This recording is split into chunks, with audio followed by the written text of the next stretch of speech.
এইভাবে ধরবে আমি তো নমস্কার, এই মুহূর্তে আমি দাঁড়িয়ে রয়েছি চৌবিরিয়া এবং গ্রাম পঞ্চায়েতের অধীনে।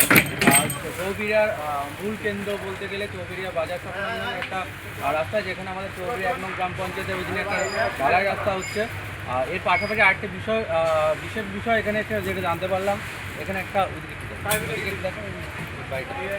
ওখানে যে বাড়িটা রয়েছে, বাড়িটা প্রায় 300 বছরের অধিক পুরনো, যা এখনও পর্যন্ত ভারতীয় ঐতিহ্যের একটা নিদর্শন হিসাবে রয়েছে। এখানকার রায়বাড়ি হিসাবে পরিচিত এই বাড়িটি। তো আপনাদের সাথে এটাও শেয়ার করছি। এর পাশাপাশি এই রাস্তাটা দেখতে এসে আপাতত খুব ভালো লাগলো দেখে আপনাদের সাথে শেয়ার করলাম। সময় হলে এখানে একটা খুব জাগ্রত মন্দির রয়েছে, এটাও খুব পুরাতন। আমার যেটুকে বলবো যে ওইদিকে একটু যতদূর দেখা যাচ্ছে ওটা মন্দিরটা দেখানোর জন্য। তো ওই রাস্তা থেকে দেখা যাচ্ছে। সময় পেলে সকলকে বলবো ওইদিকে এখানে একটু আসার জন্য।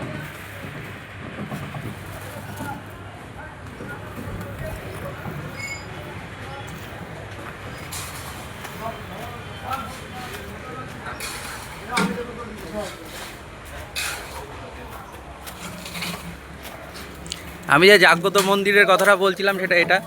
আপাতত গেট বন্ধ রয়েছে, আপনারা যদি মনে করুন কখনো আসবেন তো আসতে পারেন। খুবই পুরানো এবং জাগ্রত মন্দির, সকলে আসার আমন্ত্রণ রইল।